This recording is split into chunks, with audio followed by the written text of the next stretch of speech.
All right. Welcome to another edition of Shabbat Lounge. This is Matt. And Jake here. We appreciate you stopping by and taking a minute to check us out. So speaking of checking us out, which many people like to do, Yes. check us out. You can go check us out. Yes, you can go find us at Spotify is one place. So, and here's an example of what it looks like in Spotify. So there's Sabbath Lounge. But you can find us on multiple platforms, and we do this little thing. What do we call this thing, Jake? I believe we call this one Talking Torah. Talking Torah with Sabbath Lounge. With Sabbath Lounge, that's right. And what else can we say about this? What week are we on? We're week 16, and how do you say this? This is Beshalach.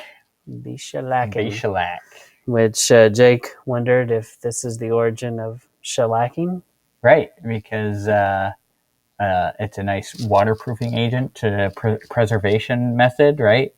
And I think of the Red Sea crashing in. Shellacking someone. Shellac. Yeah, give them a shellacking. Mm-hmm.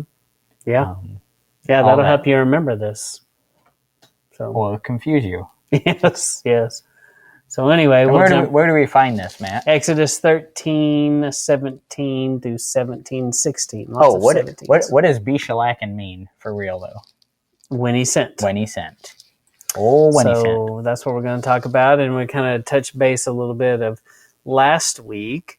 The last time we're kind of behind on these, but eventually, at some point, you may be listening to these in the future at exactly the right time. Right. So.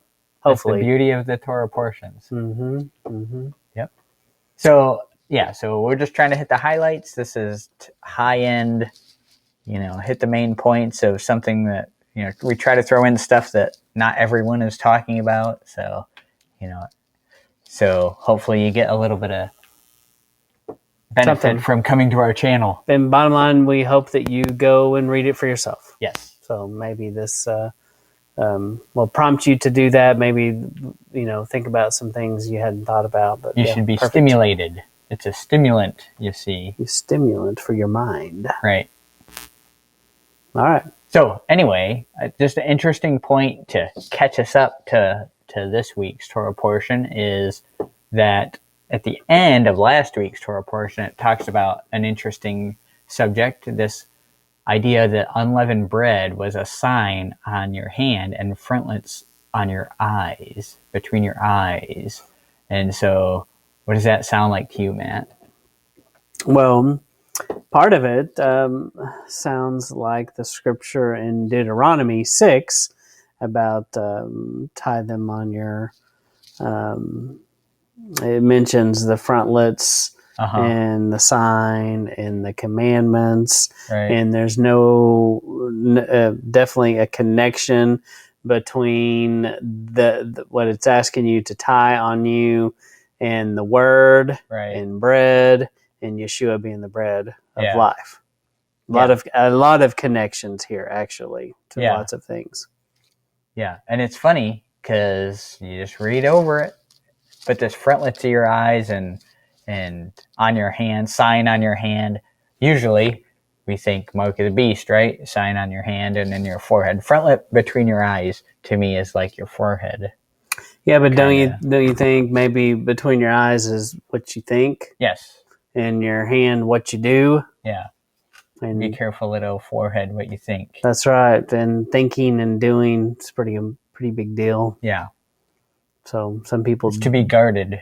That's right. Some people act before they think, and we're all guilty of that for sure. So, but it is kind of the opposite of the mark of the beast we see in Revelation. Right. So this seems to be Yah's part of his marking. Yeah, and it kind of shows the mark of the beast being a counterfeit, as is popular for the enemy's plan, right? Mm-hmm. Mm-hmm.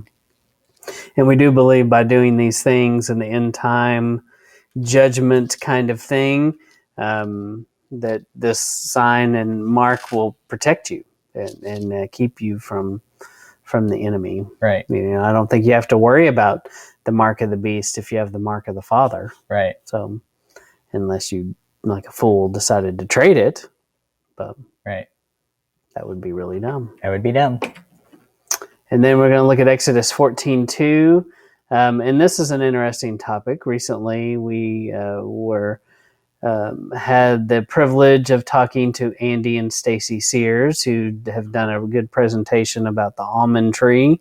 And we did a presentation called, what was it called? The rod and the staff. The rod and, yep. And so that's one you can go find where we talk about almond and a little bit more. But this is one of the passages where it mentions that they go by Migdal.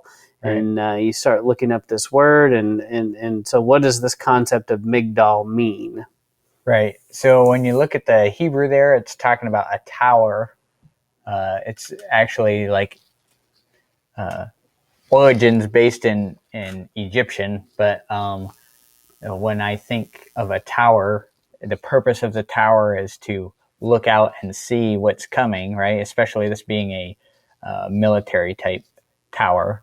They're to be looking out and being watchful, right? So that's kind of one of the things that pops up for us. Yeah, and the almond is a symbol of the eye. It's and just that concept of being watchful. It's shaped like an eye, and it's interesting that in several different languages, for Polish and Lithuanian for sure.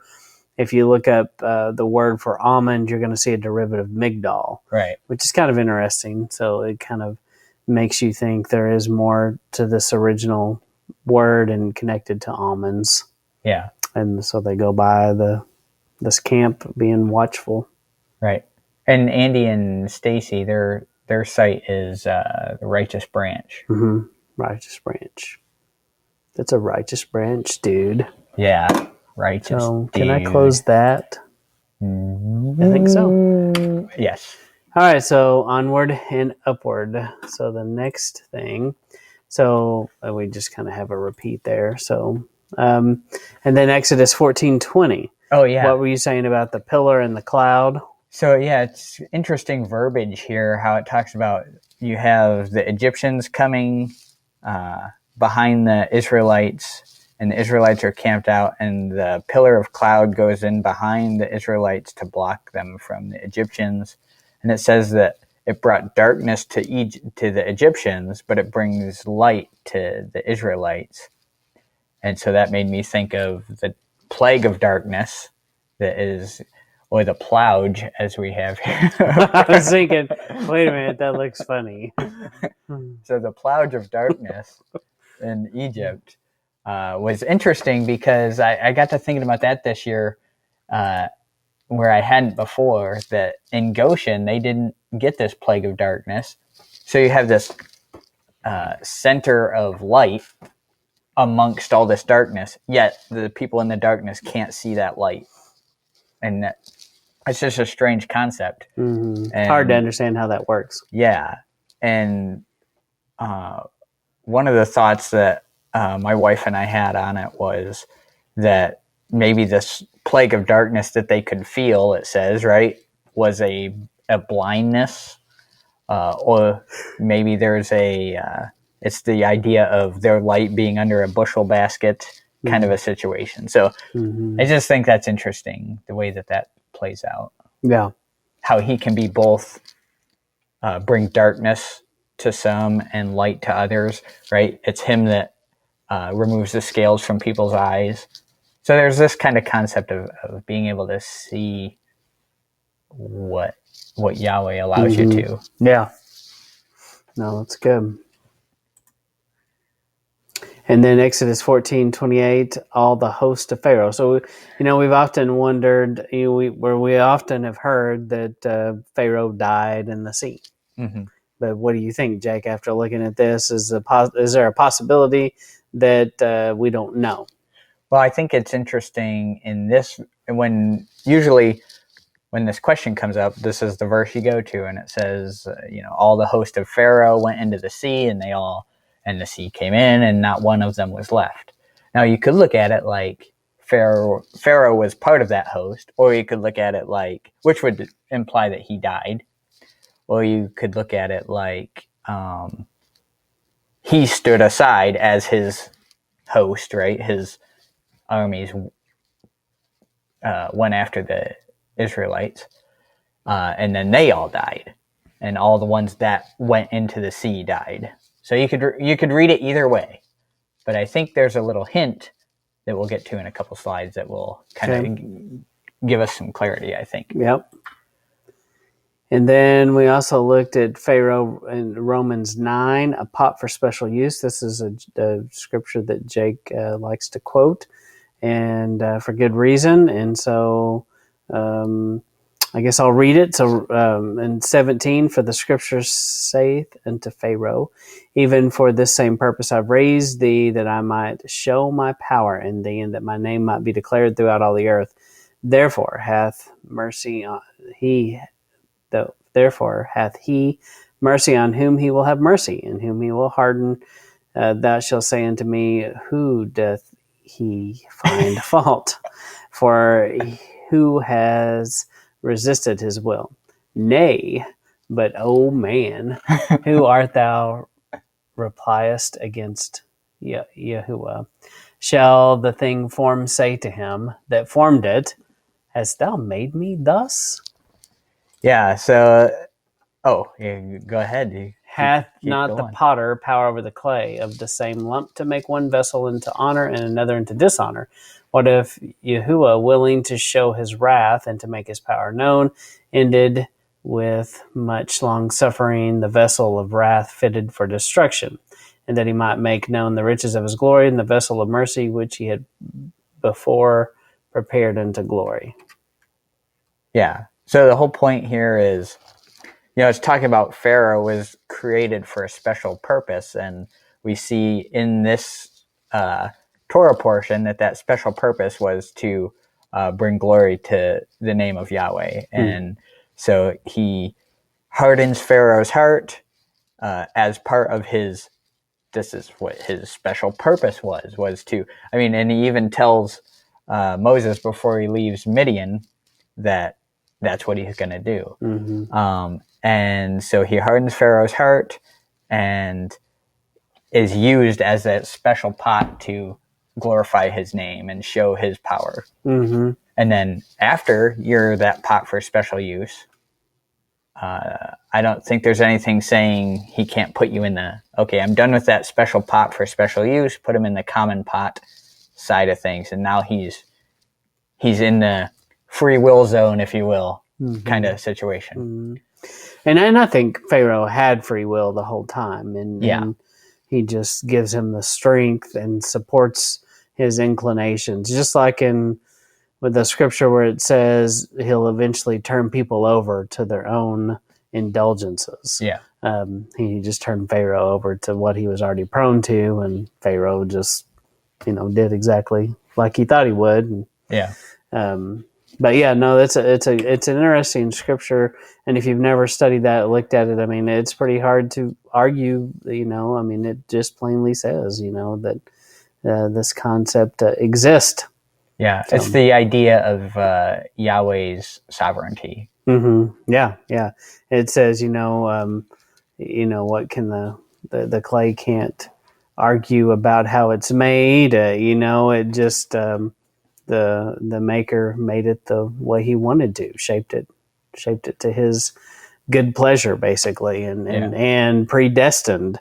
And so people can take this and create a whole theology out of it, right? Mm-hmm. And I don't think that that's necessarily what this is about, because to me, I feel like we have free will, but it's such a complicated thing because he knows the end from the beginning, so he already knows what our free will is going to be. Like, what? I don't know. Right. And so that's why, in my mind, the whole idea of you've fulfilled your special pot purpose, now you're set with the common pots.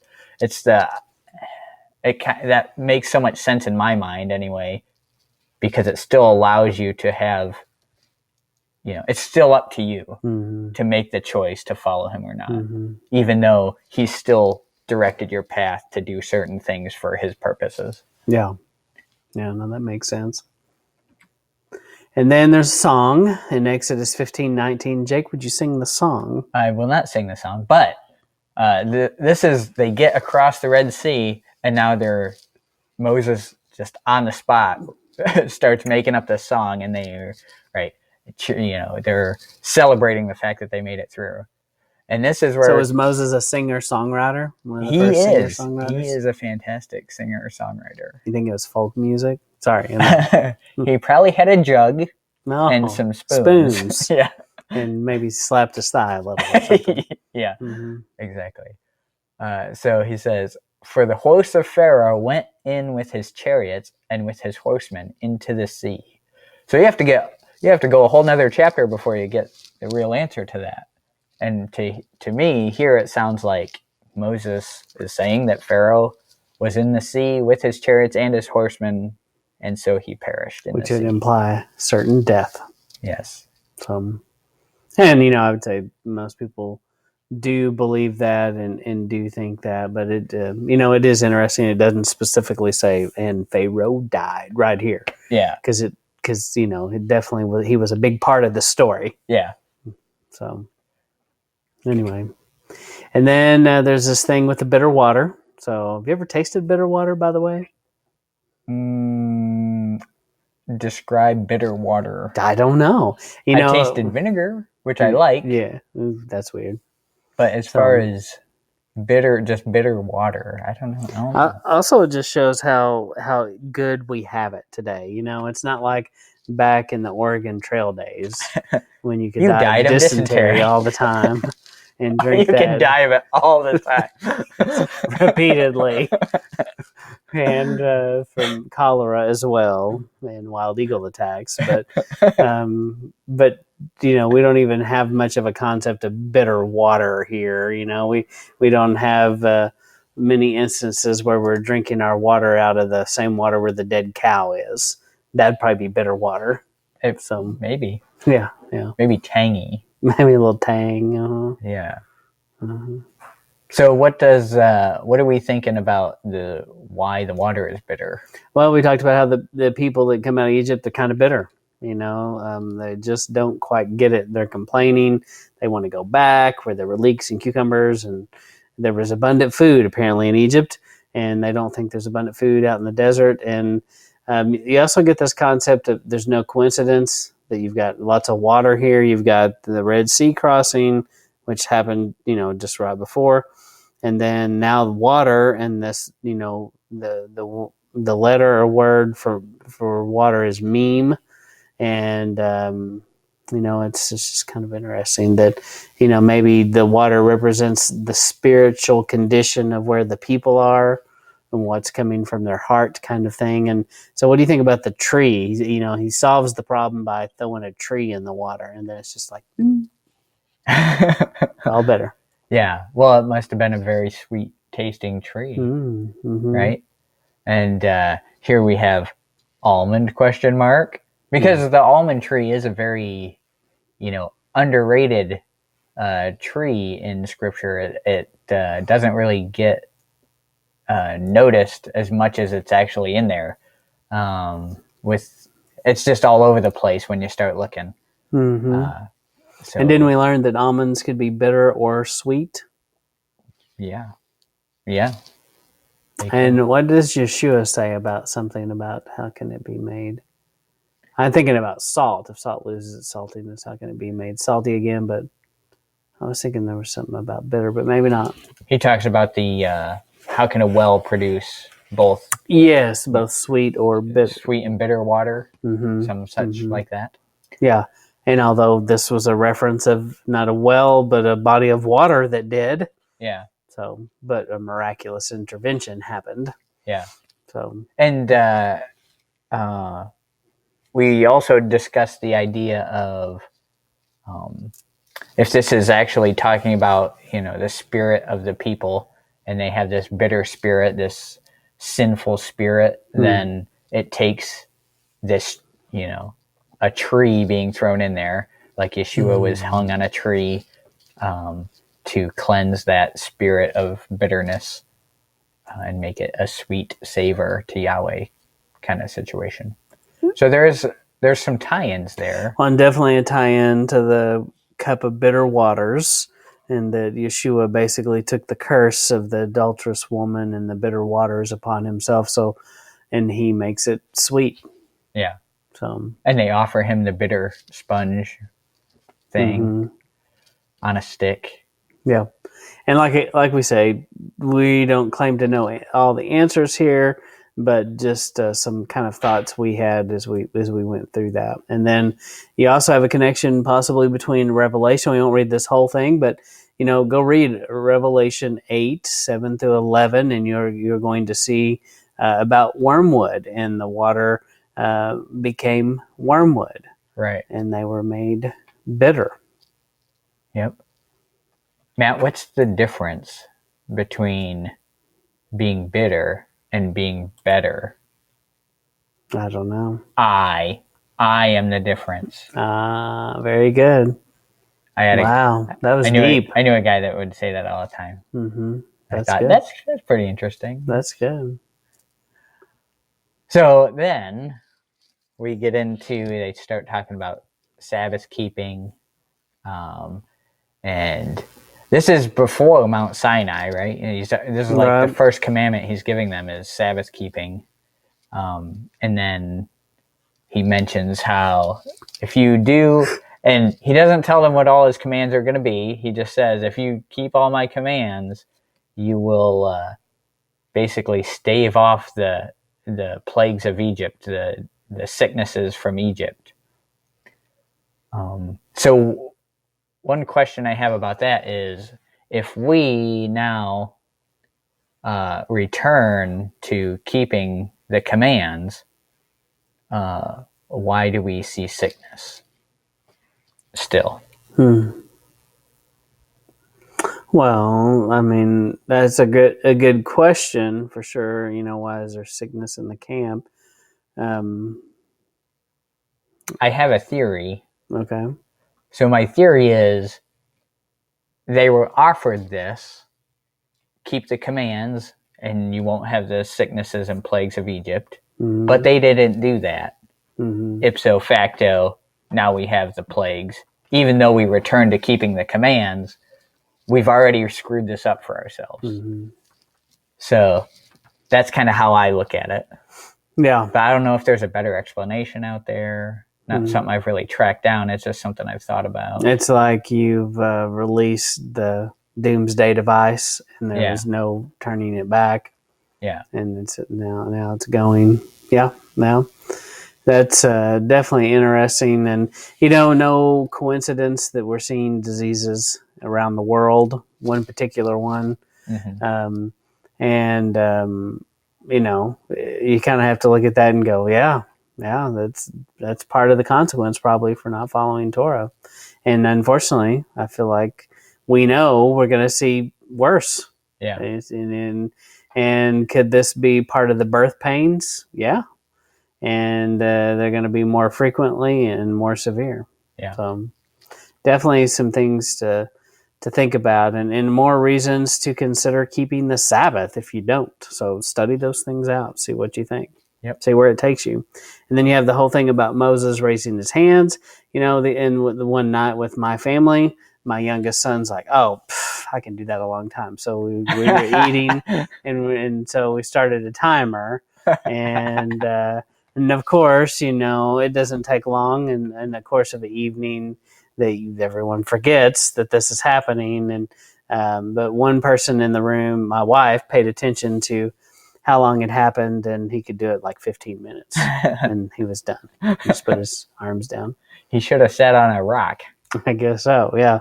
He should have had Ben-Hur holding his, right, and his buddy holding and his Aaron, arms up. Yeah. So, yep, so that happens. And then this one here I thought was interesting. So in Exodus 17:13, you have, this is during the battle.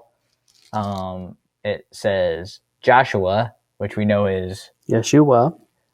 He defeats the Amalekites with the edge of the sword, it says, which reminds me of the end times, right? When Yeshua returns and he smites everyone with the edge of the sword. Mm-hmm. And smoteth them. Yeah, he he's almighty smiter, smite those who shall be smoten. Mm. And so, and we know that the Amalekites are who we war against. Kind of like the sheep and the goats. Yeah.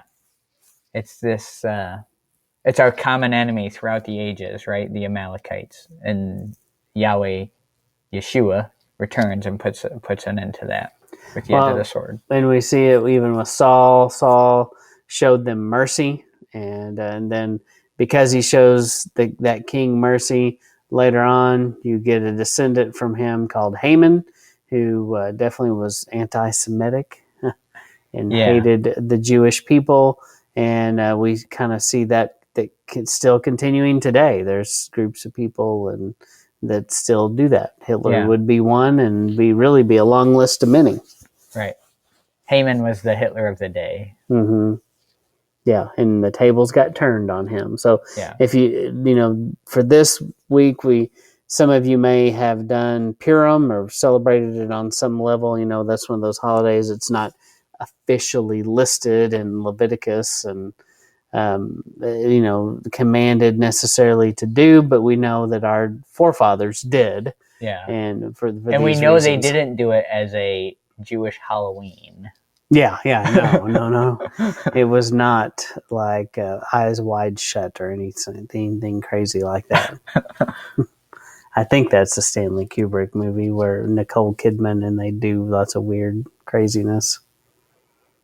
Nothing like that. I think they masquerade, or I don't know, have costumes in that or something. But I think Matt's saying go watch that movie and no, I'm not. I don't think I've ever watched it. Maybe we should do movie reviews. We should, and maybe not even halfway know what we're talking about sometimes, like right now. But and I think a guy comes in. I don't know. Yeah, that'll be riveting. Yes, riveting.